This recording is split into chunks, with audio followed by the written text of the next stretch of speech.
Hello and welcome. So it is International Women's Day. We are so excited that you are here joining us.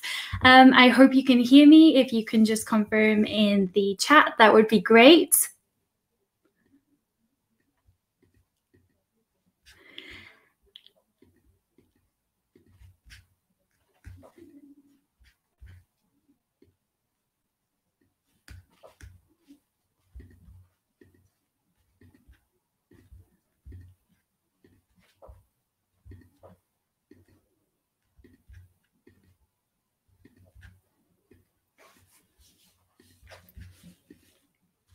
Excellent. So glad that you can hear me. That's a good start.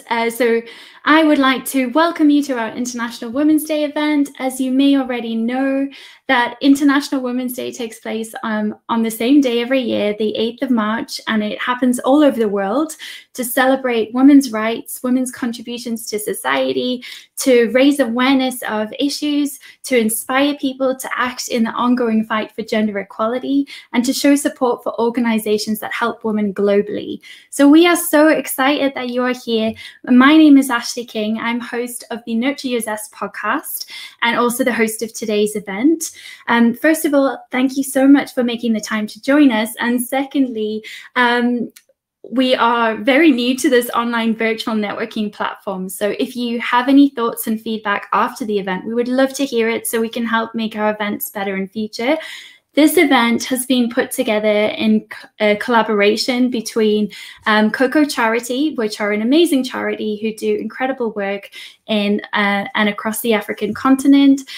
We have Selha Teakisi from Teakisi Women. Teakisi is a really important platform that raises awareness of the voices of African women, challenging stereotypes and narratives. So we'll hear more about that soon. And Nurture Your Zest, which is my organization or my podcast and live stream, focused all on about sharing stories and hopefully promoting meaningful conversations. So as you may already be aware, this year's theme is Choose to Challenge. So if you are going to share anything on social media today, please use the hashtag Choose to Challenge. We don't actually have a hashtag for our own event. So if anyone wants to come up with one in the chat, please do. But we're really delighted you're here. We know there's so much else going on today. So thank you for joining us. So I want to say thank you for your patience with the tech. There is so much fun stuff happening in the sessions later and a bit of Q&A opportunities for interaction with you where you can join us on screen and ask the speakers questions. You can also network with people. So all of that fun stuff comes from 2 p.m. onwards. In the meantime, I just wanted to share that just some points to me about International Women's Day and what that means. So just checking my notes. So more than ever, we think that International Women's Day feels incredibly timely and highlights the importance of challenging stereotypes, biases and misconceptions in the interest of creating a more inclusive and gender equal world. However, there are events that we could have discussed anything today, and there are so many International Women's Day events. But one of the things we wanted to discuss and shine a light on today is celebrating the Black women in leadership who choose to challenge. And so with that question, I would like to say, what does it mean to be a Black woman in leadership? How many Black leaders do you know, and how many Black leaders do you see at the top of your organizations or on your meeting panels or at your events? And so I'd like to ask in the chat, can you please tell us who are the amazing Black women leaders who you look up to? And are there any famous ones that you see as inspirational role models? And so the reason I asked that is because I was thinking about this. Who are the women that I look up to? So is it going to be Michelle Obama? Is it Oprah? Is it Whoopi Goldberg? Is it Winnie Mandela? Who are the people that we look up to? But then I realized actually the people that I look up to as Black leaders are the women in my community who are doing incredible work and activism to start challenging narratives and to really give things a go and open up doors for others. So we're hopefully going to share some of these ideas with you today. We're getting some great comments in the chat. We've got Chianwara, who's been recommended, and I can say absolutely we have got some really powerful leaders that are coming up in the chat here. So I'd like to say as well, this is important because we know that 2020 was a difficult year for all of us. There's so much that's happened across the world in terms of the civil rights movement, in terms of Black Lives Matter.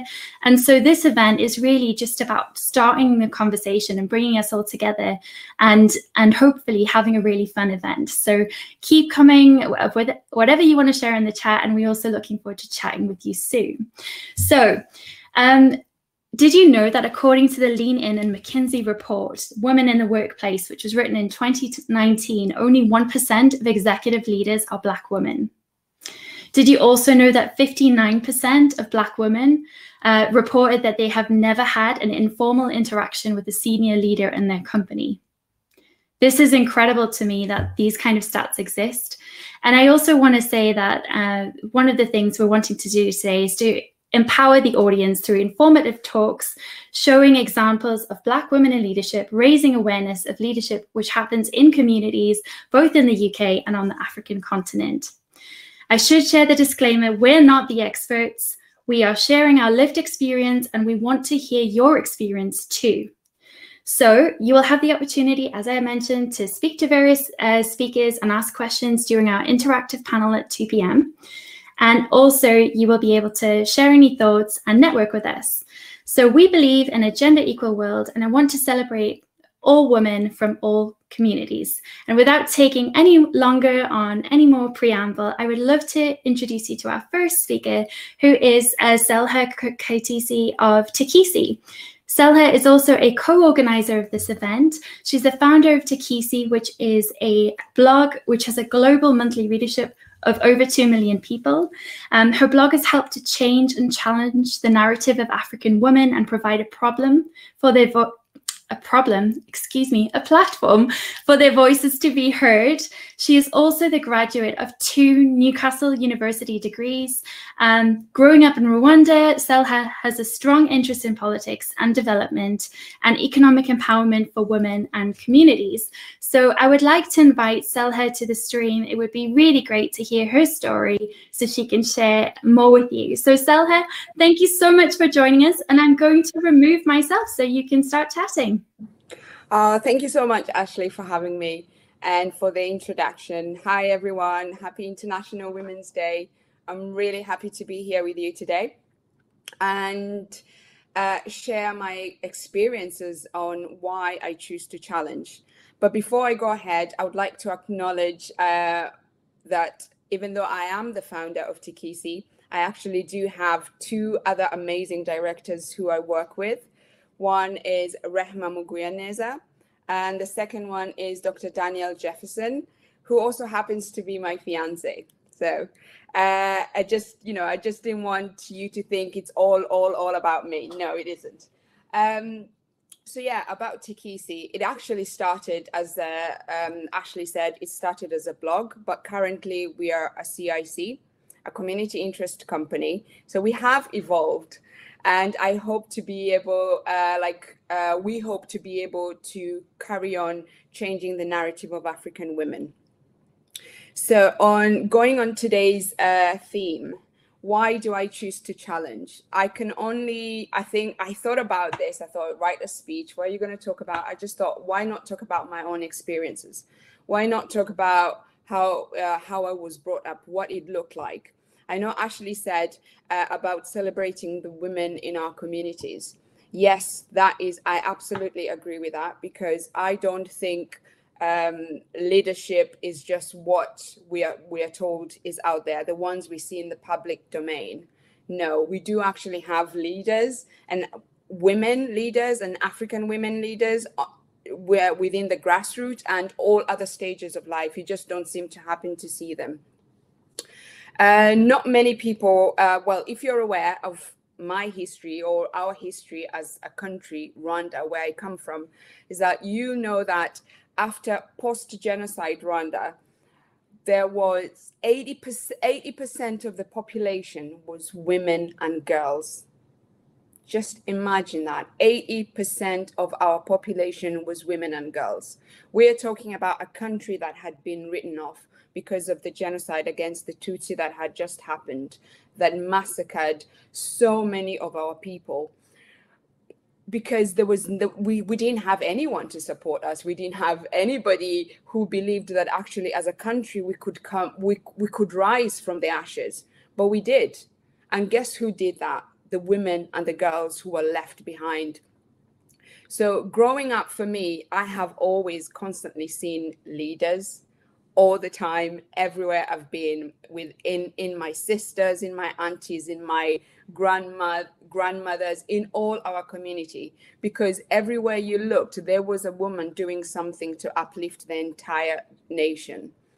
So women took up the challenge. They choose to challenge, I guess, the stereotypes that only men were the ones who were able to take leadership, and they decided to come up and show what they're capable of doing.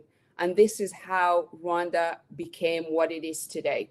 Today, I believe it is one of the countries where you will find total gender equality, with 64% of the parliament being women.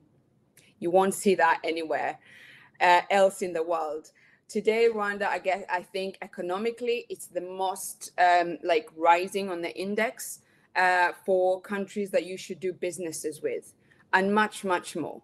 So why am I telling you this? Is that I don't believe that we have to wait for the media and the celebrities or other people who say that, that is a leader. What I believe within ourselves, we are all capable of being leaders. If we see a problem, if you think you can make a difference in someone's life, in the community, then I encourage you to please go ahead and do it. Because most of the times we are very much aware, if you're going to sit back and wait for someone else to actually tell you, you know what, I see leadership in you, go and do that, it might not happen in this world. So you feel you have to do something about your community, you really want to make a change, go ahead and do it. But do not wait for others to do it for you. At Teakisi, we are really proud to say that we offer a platform where women can come and share their stories, their experiences, and also connect with other women and men around the world. By giving women, African women especially, this platform, it means our stories are out there. The stories of the women I'm talking about from Rwanda are out there. The stories about our grandmothers, what they've done, is out there, because they need to be out there. We want the world, and we choose to challenge everyone who thinks we're not capable of doing what every other person is doing. And I was so glad to hear that, this event was going to be focusing on celebrating Black women in leadership, but also gives me the opportunity to say that it's not me. It's not only the people that you're going to hear being talked about today. Look around you. Look around the people you live with, the people you work with. There's always bound to be African women or Black women who are doing amazing things. All they need is a platform. I don't know if that is, my time is up, Ashley, or do I carry on?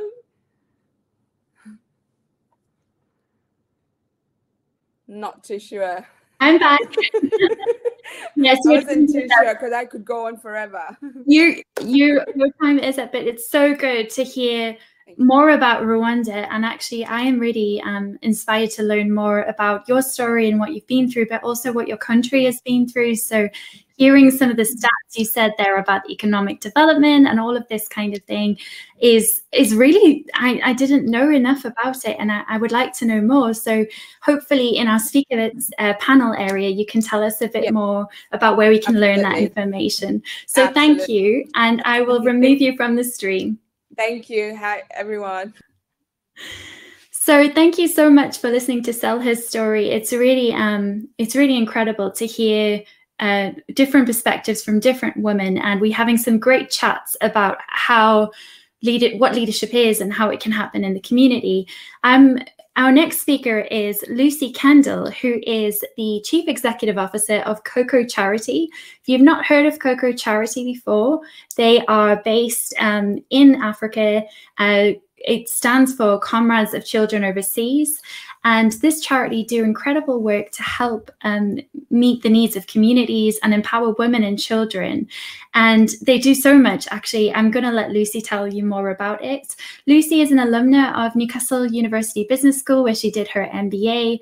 And she also is a keen networker. And one of the things I like about Lucy is that she opens a lot of doors for women across the world, actually. So without further ado, I will bring Lucy on now. Thank you so much for joining us, Lucy. Hi, Ash. And hi, I'm going to remove myself as well to let you do your thing. Thank you. It's always the technology that I worry about the most. So you can see me then, that's okay. Hi everyone, and happy International Women's Day to all of you. Thank you so much for joining us. I'm always a little bit anxious about the fact that I'm speaking on behalf of East African women, and I do recognise that that's my role here today. Before I get started, I just wanted to mention you can check out our booth. We've got a booth to meet women who have benefited from our sustainable agriculture programs, and you can donate to our appeal today. And there's also a chance to explore how to get involved with COCO's fundraising events. If any of you fancy running the Great North Run with me or trekking Machu Picchu in October, please do ask me for some information. I'm happy to provide it. I thought that what I would do today is just focus, obviously it would be crazy to not talk about the pandemic and the impact that that has had, and that's been the thing that has taken up the most of our time and work at COCO over the past few months. Prior to the pandemic, women and girls were already disproportionately affected by poverty. And whilst my expertise lie in poverty impacting on communities in East Africa, this is also an issue right here in the UK and more so in the north of England. So it's great to have people like Sala and Teakisi representing those women.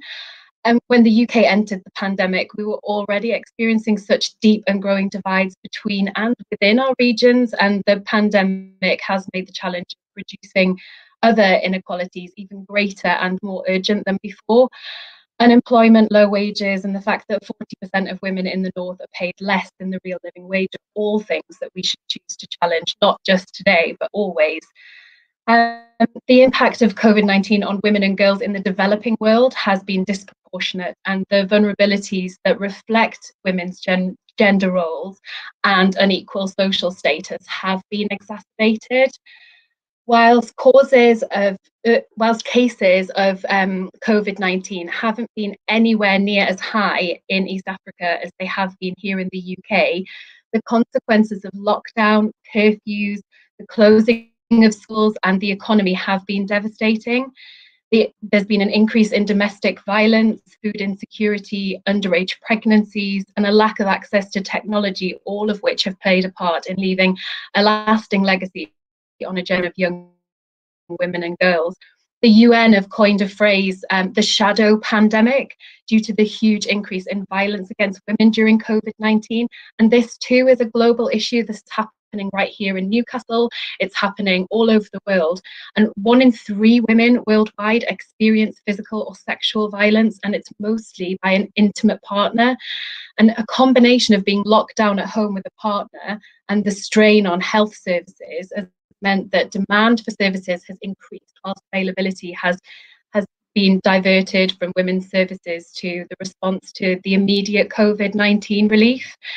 So it's been a huge issue to overcome. And to top that all off, 1.6 billion students were out of school in 2020, 1.6 billion.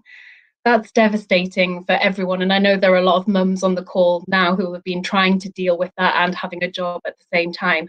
But for communities in East Africa who depend on school, not just for education, but as a place of safety and somewhere where they know that their children will be fed at least one meal for the day, without school, many girls in particular were left increasingly vulnerable to sexual exploitation. Most of the time, these girls are living hand to mouth and are living in poverty. And that poverty forced many girls to make a decision between incident and sexual exploitation during the pandemic. And the rate of school-age girls becoming pregnant absolutely skyrocketed during the pandemic. The children that we work with at COCO have all received sexual health education, and we were really glad to see that none of our students became pregnant during the lockdown, but our schools are definitely in the minority.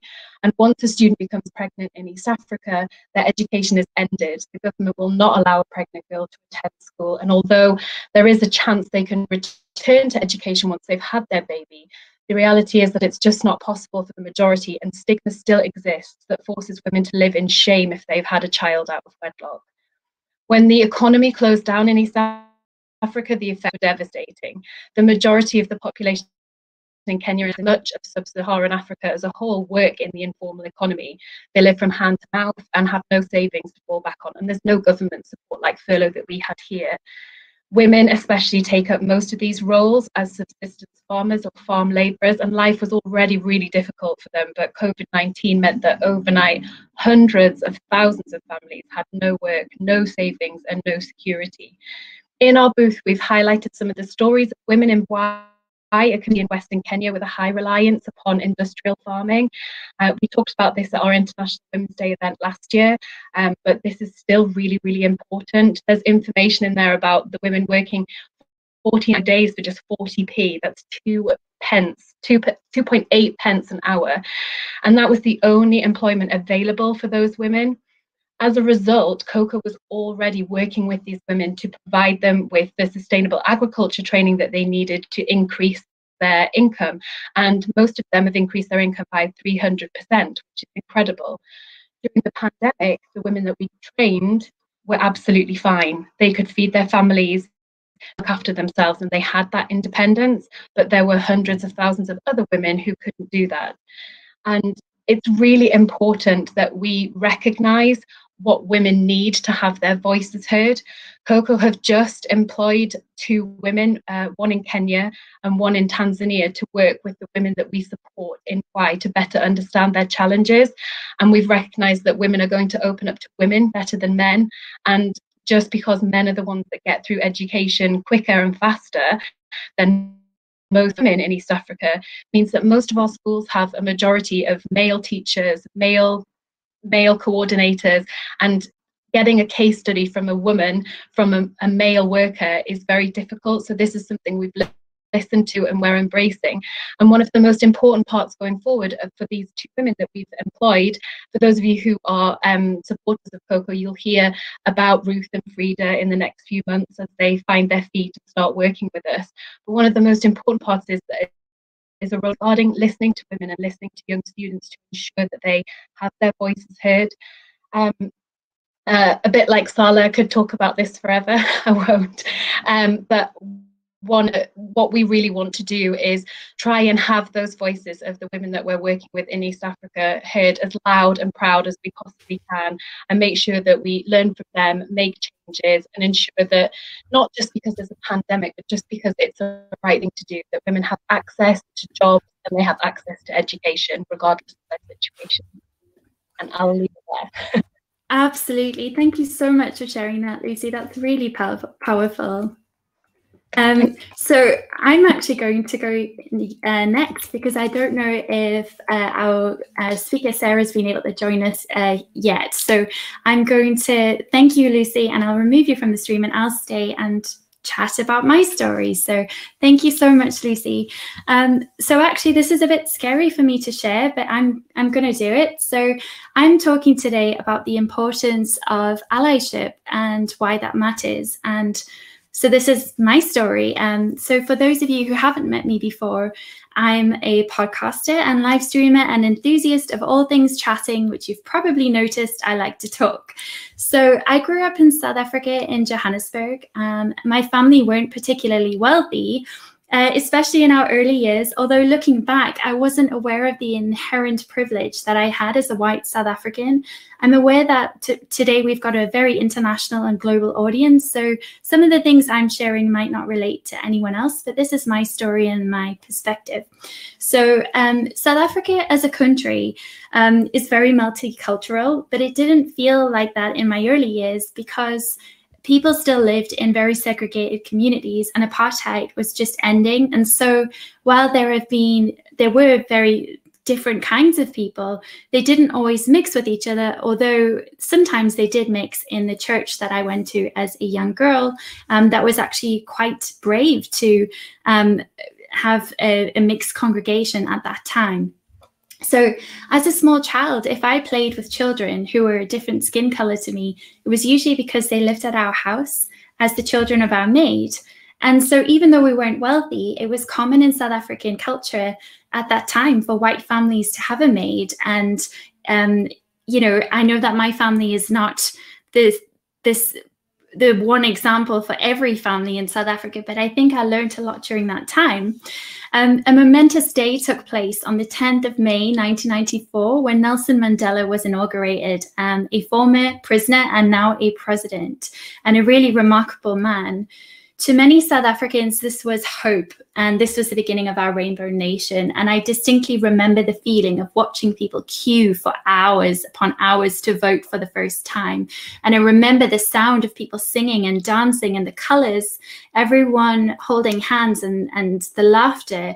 And it was a very interesting time to be alive.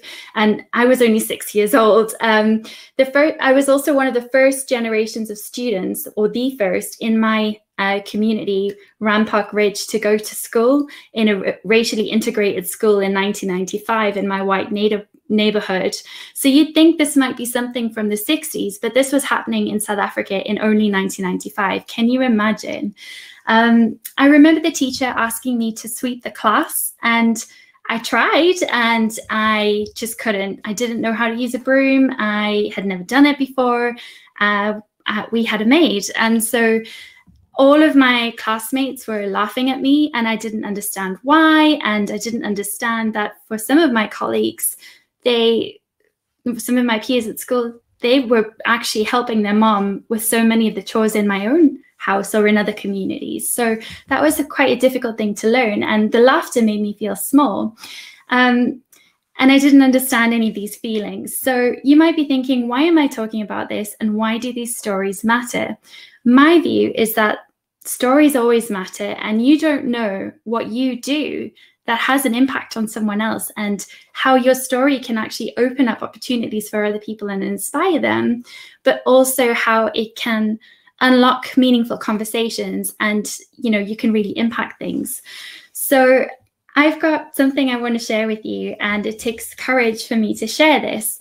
I realized I was a racist at 29 years old, and that I might even die one. That sounds like a very blanket statement, and let me explain what I'm thinking here. So it's something you have to make a conscious choice to fight every day as a white person. And let me tell you why. I always thought I was a nice girl. I did nice things. I did lots of charity work. But I attended an event a couple of years ago and discovered the concept of privilege. So I don't know if you've heard of this, but if you haven't, let me tell you. There was a researcher called Peggy McIntosh who wrote about the invisible knapsack, which is a backpack that we all carry of privilege that we take out with us into the world. Now, there are so many different ways that we can all be privileged, regardless of just skin color. We can have our, it could be that for me, for instance, I have a neurodiversity and I'm not neurotypical. So that is an area where I struggle. But actually, that doesn't mean that someone else's lived experience doesn't matter or isn't relevant, or that I don't have privilege in other ways. So one of the things when I found out about privilege was just this feeling of shame, the feeling of shame from my skin color, for being a South African, born and raised 3 generations at least back by colonial families, missionaries, and the thing is, I don't know enough about my ancestors, and maybe you don't either. But the fact is that now in 2021, I'm here and I have a duty, and there are things I can do now. So the shame doesn't help. It actually is a tool that you can use to change things. And one of the things when I mentioned that I realized I was a racist, it's because I was making it all about me. I was making it about my shame and my guilt and my white tears, as you may have heard that expression before. And so what I started to do was just to learn and research and study. And knowledge is power. With knowledge, you can really embrace other people's perspectives and understand things and have empathy and share things. So the reason I say that is just to share with anyone today who might be a white woman or an ally who wants to be an ally, to just explain a bit of my story and how I came on this experience and journey towards wanting to challenge the system and choose to change. And I guess one of the things I wanted to say is there is a book that really changed my life. It's called Why I'm No Longer Talking to White People About Race by Reni Eddo-Lodge. I will put the link in the chat in a moment. But that book changed me. It lit a fire under me. It taught me that the times where I say, "Where are you?" to someone who's from Africa, where I get excited because I think, they might be from where I'm from, they might be able to talk to me about the food and they have access to my land.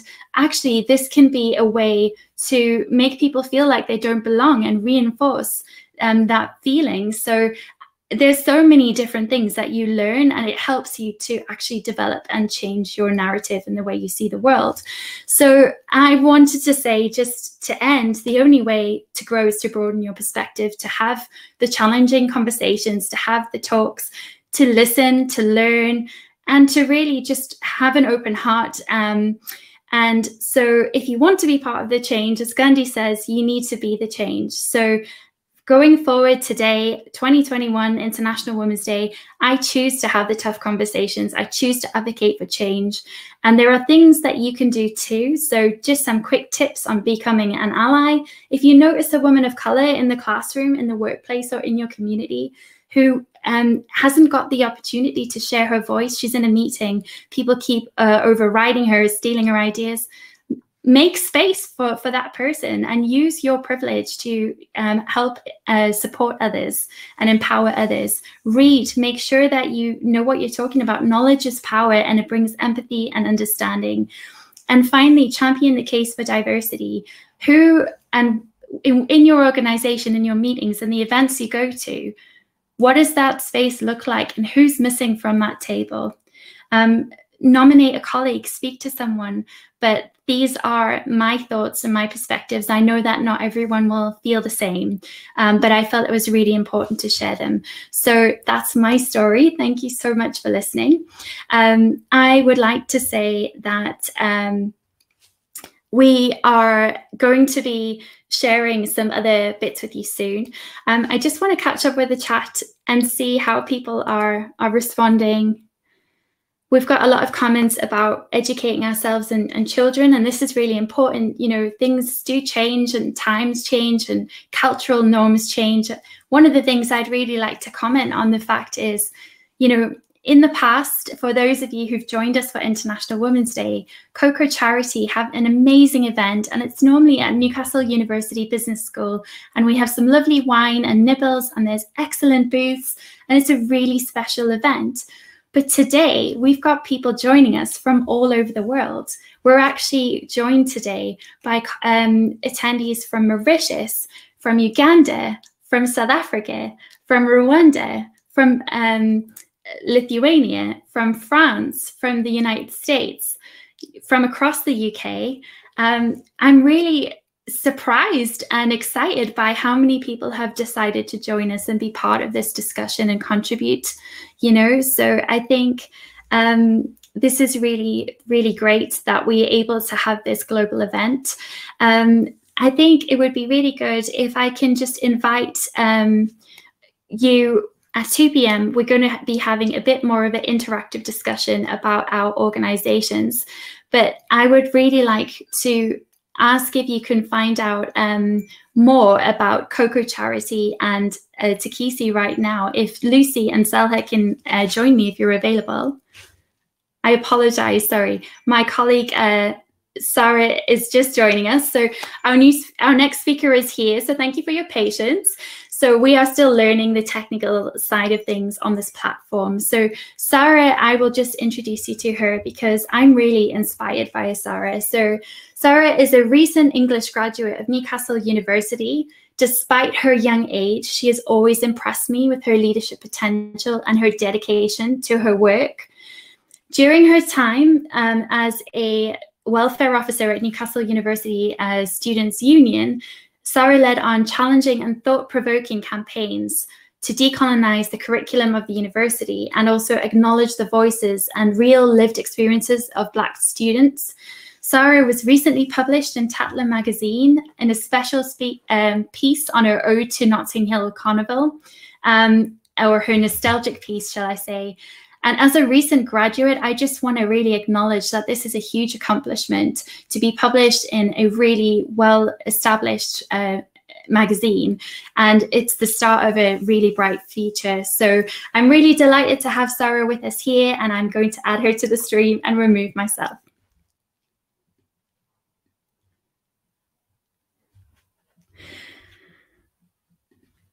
And I don't know where she is. I apologize. Sarah, can you try and join us again, please?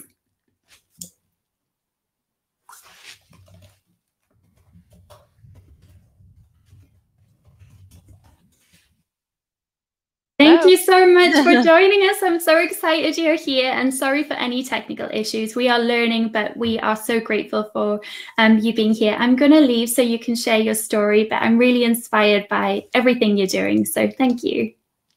Thank you so much. I'm sorry about all the struggle earlier, guys, but appreciate Ashley coming in and supporting that.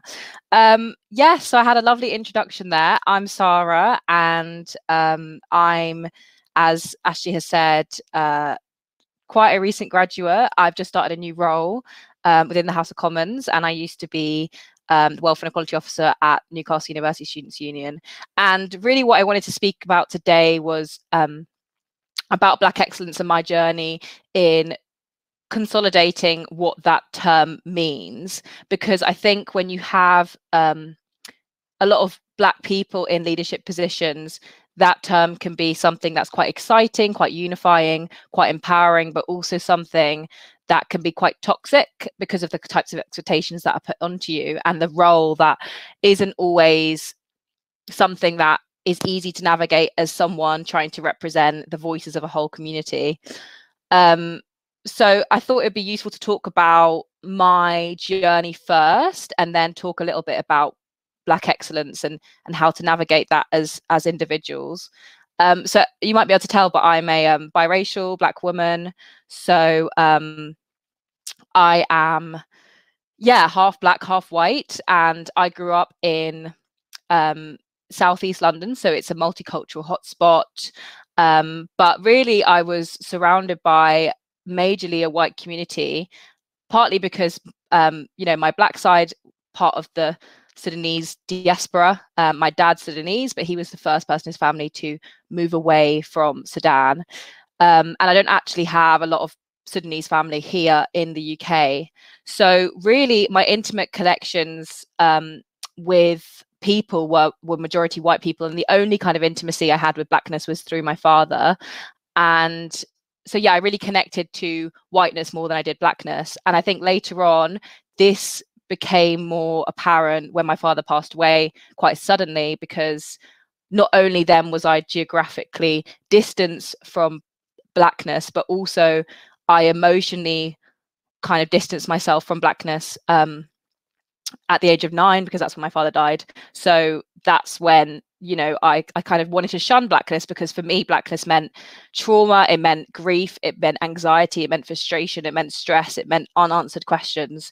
So for me to cope and navigate life, it was easier to go towards whiteness. And that was something that was difficult, because clearly I'm not white. Even if I felt it in the inside, I'm really, I felt really like a white person in brown packaging. And then I went to university, and it kind of flipped on its head, because I met a lot of white people in the Northeast who'd never really surrounded themselves with Black people. So I kind of was propelled into an identity of Blackness, which I had no idea how to navigate. And it was a really homogenous and stereotypical understanding of Blackness. So a lot of people wanted me to be this urban ghetto hip hop enthusiast. They wanted me to kind of dance for them, twerk for them, have this kind of crazy Afro hair. And I really struggled to navigate that. And it kind of like made me quite embarrassed because I didn't feel black enough for my friends in Newcastle, because I'd sort of identified as white really throughout my kind of childhood. And then I kind of met some brilliant black people who existed in sort of the underground of Newcastle, which was in societies, in the sort of urban club scenes, and they really exposed me to what it meant to be black and what really black excellence was in a non-leadership kind of style, just as a community, you know, all the kind of beauty and excellence and gold of blackness, which is different cultures, the spectrum of different cultures exposed to, different races within blackness, different accents, different lived experiences, different tastes. And I then realized that, you know, blackness wasn't this kind of compartmentalized box that white people had made out for me what it was. And I could start to kind of negotiate for myself what blackness was and what black excellence was. So then coming into the role in my final year of my last year of being an undergrad, I got the role as well for an equality officer, and this was an opportunity for me to really harness my blackness to, I guess, tackle some of the inequalities that black students had on campus, which was just amazing. It was an amazing space to be in, and because I was the first black woman in there, I felt that there was so much space and so much scope for change, and there was so much willingness for change as well from the university, which was really exciting. And you know, I was able to kind of support black people on a you know, black students on the ground physically, but also I was able to speak at a higher level. You know, I spoke to the Office of Students and Universities UK and influenced guidance nationally. I was on lots of news articles like The Guardian, did stuff for Tatler, like Ashley said. And that was an exciting moment for me because I felt that I could, you know, support the people and give back to the community that really supported me in finding my identity and finding my pride in blackness. But with that, I think something that we don't speak about enough is like the danger of this term black excellence and the role that it really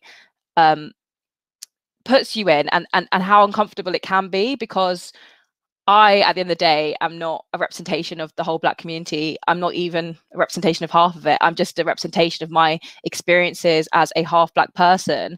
And I think what happened was, coming into that role as the first black person to be welfare and equality officer, I had this pressure of, you know, speaking about everyone's black experiences and being able to represent those experiences on quite a high level. And I didn't feel that that was fair to myself or to the community that I was expected to represent.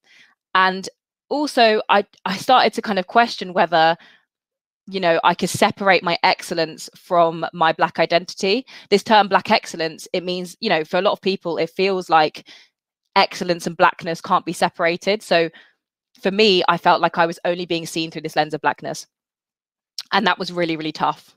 And I didn't feel like people really wanted to hear what I had to say about feminism or social justice. There's other areas that I'm really passionate about. They just wanted to know how I felt about black excellence. So I feel like, just to wrap up quickly, because there's not that much time, you know, hopefully what you can take away from this, if you are a black person, especially a young black person that wants to enter leadership, but really any age, is really, when you're talking about black excellence, negotiate that on your own terms. You know, do you want to use your blackness to harness other people, to uplift a community? Do you want to, you know, change white spaces and institutional racism? Or do you just want to use that space in your own terms and change things for yourself? Because there's not one kind of idea of black excellence. It's something that you have to reclaim for yourself, and you can't hinge it on like white ideas of what excellence means. And I think as well, you need to separate your identity as a person from your blackness and really assert your other knowledge around other topics. So for me, like feminism is something that I'm really passionate about. You know, I'm really passionate about social justice. I'm really passionate about social mobility, and I should have really spoken more about my knowledge in those areas as well as my blackness, so that I can show myself as being a multifaceted person rather than just being seen through this lens. So, you know, make sure that you're not compartmentalize into this box of just being this spokesperson for Blackness, and really think about what other qualities you have and what other qualities you should show, because that is what Black excellence is. It's something that is so beautiful, and it's a spectrum, and it's magnificent, and it's not one thing. It's not just about race politics. It's about you and your own identity and your own, you know, journey through navigating what Blackness means to you. So just bear that in mind. And yeah, I hope that was okay for 10 minutes. I don't know if Ashley wants to come back on. I'm here, and I just thought that was amazing, and we've had lots of thoughts around that, and you know, I'm just really excited about you getting published in a magazine, because I've always wanted to get published in a magazine, so smash that goal. We'll be able to chat to you more in a minute. We're going to have some time for sessions and a Q&A panel, so that's going to be really great. Thank you so much for sharing. Thank you very much. Thank you. Okay, so our last speaker is Ngozi, and I'm so excited to tell you a little bit about her. So Ngozi and I actually met when I first moved to England at the most extravagant wedding I have ever been to. Let me tell you, if you've never been to a Nigerian wedding, you've never been to a wedding. It is something else, and the food is so good.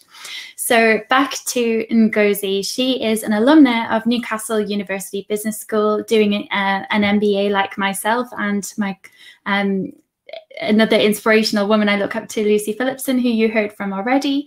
So she was very kind when I started my course to even post me her textbooks, which was super nice. Anyway, Ngozi works super hard, as well as running her own HR consultancy in London. She's also a magistrate.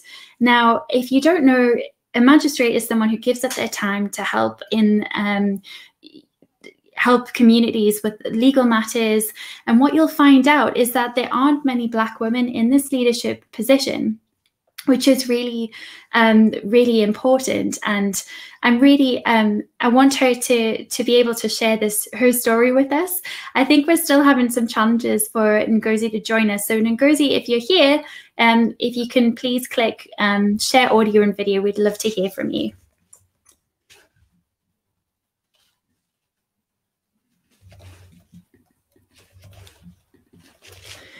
While we're waiting, also, there's a lot of chat going on about your favorite books and your recommended books. So if there's any books that you'd like to recommend about gender equality, but also around race relations or some of the topics you've heard us talking about today, economic development, Africa, any of these topics, that would be really great to hear your thoughts. We've got lots of chat going on, which is really, really exciting to see, especially since this is our first time using this platform. So that's great.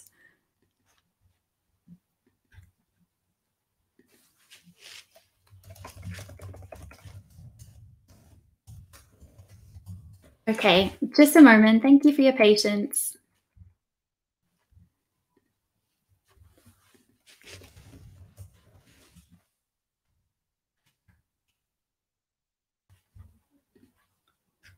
Okay, so my colleague Matt is helping me by chatting to Ngozi. So we will have her online soon. So we might run over slightly, but that's okay because we've got time in our session for Q&A and some chatting. So just to tell you a little bit about Hopin, since like us, we're quite new to it. So if you look down the left-hand side of your screen, you should see different areas. So I'll just go through them while we're waiting. So first of all, the reception area is where there's lots of different things to tell you. There's also the stage where you're at now. And as you can see in your top right corner, there's an opportunity to chat and engage. These talks will be recorded, so we can share them with you later. On the side on the left is sessions. So I'm going to bring Ngozi on now, but what you can do is you can then actually join sessions that interest you in a moment.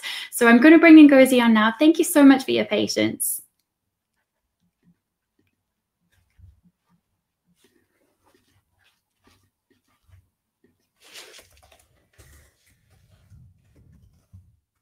And we've got another tech issue, but we'll get it sorted. Also, just to say about networking, so there is a really fun thing where we can get you networking in a minute. Thank you so much for joining us, Ngozi. So great. I'm sorry about that. It's not I'm your sorry fault. about that, This is everyone. a very fun and exciting platform, but we are learning all kinds of interesting facts around it today. I'm going to remove myself so you can share your wonderful story, but we're really excited to hear what it's like being a magistrate and all the other things you'll share. Thank you. Okay, everybody. Thank you very much. First of all, Ashley, for this amazing opportunity. It really is a pleasure. So happy International Women's Day to all of you out there. Thank you for everybody who's been joining in, who's been participating. So yes, I'm just going to sort of tell you a little bit about my story. As Ashley has said, I have been a magistrate since 2009. I was initially based in the Northeast, but I moved down to London in August. And what that means, if anybody doesn't know what a magistrate is, apparently it's been an institution in England for about 600 years. I think in 2015 we celebrated 600 years as magistracy. So it's been an absolute joy and an immense challenge to be part of the magistracy, to be part of history. And my experience in terms of resilience, the title of my message is Resilience, Coming Back and Giving Back. And what that signifies is the challenges that I have had, when I was doing things such as, I'm helping my mom set up a business, doing all of this kind of thing. Shout out to my mom, who's one of my biggest heroes. Shout out to my sister, who is amazing. But as a magistrate, there are just so many things that are happening that you have to be on top of and have to keep away from. And there are many reasons why I joined the magistracy. One of them is that I feel like I'm very community minded. I love to give back. And it was a great way to sort of sneak my law degree in there to help my community, to help my neighborhood, to give people a sense of justice, and to give people a sense of closure on whatever happened when they've been involved in crime as a victim. But what I have also learned mostly is what it has been able to teach me, the relationships that I have been able to build. As a magistrate, it's not just you go to court and then you just sit in isolation and you just dispense justice. That's not how it works. The journey to become a magistrate is a fairly long process. It takes about 15 months to get. You have to be approved by all types of people, but it is something that I highly recommend for people to do in terms of building your skills as a person, as an employee, as a colleague, and just as an all-round person, because you are giving back in the best possible way as a magistrate. So in terms of my story, I joined the magistracy in August 2009, and magistrates deal with 97% of all cases. And there's no such thing as a normal day as a magistrate. My first ever case, I think it was a very, intense burglary case, and I was getting shouted at the courts and so on and so forth. So as somebody you get trained, you meet all sorts of people, you get lots of support, but nothing prepares you for your first day in court when you're sat down in your bench of three, ready to start your first ever case. And as a magistrate, they ask for certain qualities from you. They ask you to be someone who has great judgment, who is mature, who is socially and culturally aware. If they ask you to be somebody who shows sound judgment and decision making. But there is so much more that you need to be as a magistrate, and that is something that I have learned and I continue to learn as a magistrate. In the 10, 11 years I've been a magistrate, things and people and circumstances surprise me. And you do have to be somebody who is very, very resilient to do that. You have to have experience. There are experiences that I could tell you about that would make your heart sink. But sometimes you have to leave that outside and just look at the facts, which, as somebody like myself who is an empath, who feels a lot, it can be quite difficult. But what it has taught me is that sometimes being an empath is not a bad thing. It's finding that balance between being an empath and doing what is right in the eyes of the law. And now what is right in the eyes of the law is not always what you feel is right. That's the first thing. And as a woman, and as someone who is Black, who is always, looking to, do the best that they can, that can be sometimes quite difficult, because the magistracy is, in terms of diversity, is an area that they continue to work on. But a lot of the time, I am the one who stands out most in the courtroom. Normally, I'm the one who tends to be quite outspoken in terms of what my points of view are. And it is that measure of teamwork. It's trying to, I'm a very passionate person, but in a courtroom, you can't, go off on one. And as a magistrate, you have to be that person who sees things and sees the bigger picture. So you do have to have that resilience within you, because there's all sorts of things that will come before you that will shock you. You read, there's nothing weirder than being called, when they're reading out the particulars of a case and it comes before you, and you are shocked at some of the things that people are capable of. You look at the defendant and you think, well, did they really do that? Can they really do that?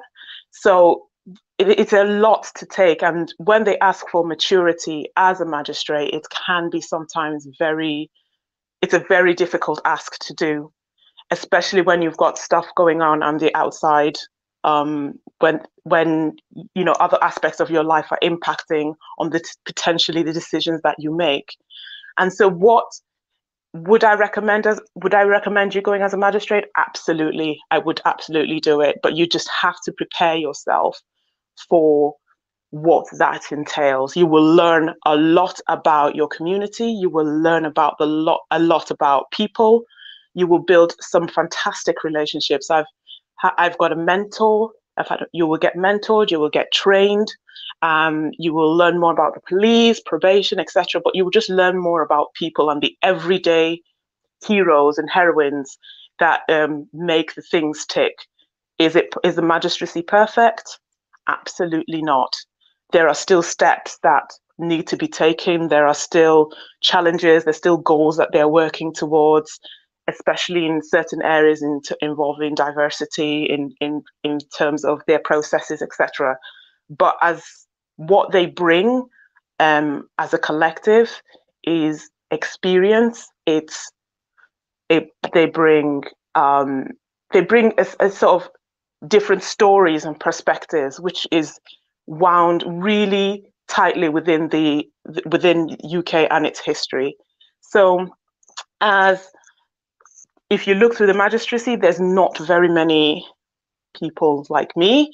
I'm usually the one with the hair, or they look to me, and whenever I go in front of the court and there's a defendant who looks like me, sometimes you can almost see the relief, and that for me is a challenge, because as a magistrate, as somebody like me, it's does something to your insides when you see somebody who you can almost empathize with, had it not been for circumstances and difficulties, etc. So in terms of a magistrate, you have to have that emotional resilience, but balance it with not being somebody who is hard, who is who doesn't feel anything. They don't ask you not to feel anything, but they ask you to dispense justice the best way, how, on a consistent level, so that you are able to give the victim something back. And what I've learned to appreciate as a woman is some of the real difficulties that they encounter, but also the great resilience that some of the defendants and some of the victims have in wanting to make things better. You know, some things have been, some terrible things have been done. When you read their backgrounds and, you know, reports on them, etc., sometimes you almost sort of shrivel inside. But you come to court, and sometimes you just feel, well, what am I doing here? What difference am I making? But actually, you are making a big difference as a magistrate. My emotional resilience, it has really skyrocketed, because I'm able to, you know, when it comes to decision making, I'm able to sort of bring that to my everyday life. So that's just a little bit about me, my magistracy. Happy to take any questions. Yeah. Absolutely. That was amazing. And Ngozi, we've had some wonderful comments there. And I think a lot of us are really interested in how you get treated in those situations. Like you said, when people recognize that maybe you're someone who looks like them, or the conversations you have, or maybe the pressure it feels for you sometimes. What we're going to be able to do now is, if we can all leave this area, so this was the stage, what I'm going to ask us to all do is we're going to move. If you look on your left-hand side, you'll see a bit that says sessions. It might even have a big red now sticker. Yep. What we're all going to do is we're going to head over there, and we will be able to speak to all of the different speakers, and you can ask any questions you like, and I'll explain a little bit how it works when you get there. So I'll see you guys there soon. Thank you. Thank you. See you there. So if you can make your way over to the sessions, the main stage is now closed. This has been recorded as well, so if anyone's enjoyed it, we will be able to share more with you after this as well. But for now, if you can just leave the stage here and head over to sessions. The session you're looking for is the speaker panel Q&A. So we'll see you there in a moment.